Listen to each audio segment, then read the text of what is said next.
almost 100 medical professionals, doctors, nurses, healthcare workers, who stepped foot in Gaza, who went in and came out, just wrote a letter to President Biden and Kamala Harris. And it's disturbing, it's damning, and it is heartbreaking. All of these professionals, 99 of them to be exact, spent 254 weeks in Gaza the past year. A lot of them have worked in conflict zones, including Ukraine during the brutal Russian invasion.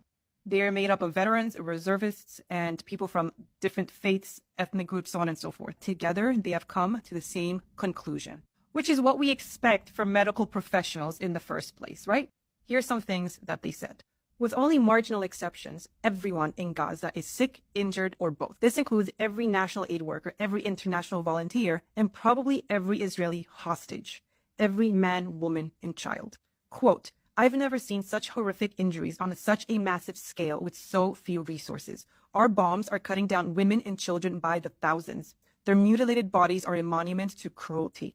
The trauma and critical care surgeon, a Veterans Affairs general surgeon, said that.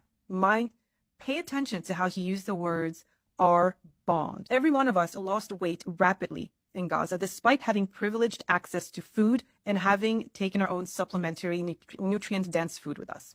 We have photographic evidence of life-threatening malnutrition in our patients, especially children, that we are eager to share with you.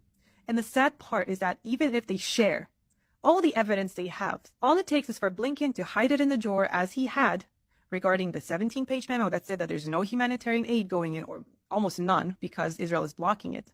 And for Biden to say, yeah, you know what? I don't believe it. I don't think it's happening. So it's nice that they want to eagerly share the evidence, but unfortunately, it's going to fall on deaf ears and blind eyes. And yes, this also applies to Kamala Harris. In Gaza, we watched malnourished mothers feed their underweight newborns infant formula made with poisonous water. We can never forget that the world abandoned these innocent women and babies.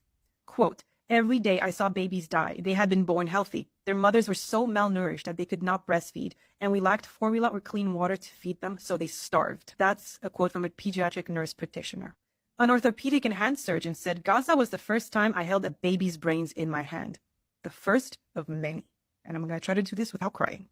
President Biden and Vice President Harris, we wish he could see the nightmares that plague so many of us since we have returned. Dreams of children maimed and mutilated by our weapons, and their inconsolable mothers begging us to save them. We wish he could hear the cries and screams our consciences will not let us forget. We cannot fathom why you continue arming the country that is deliberately killing these children en masse.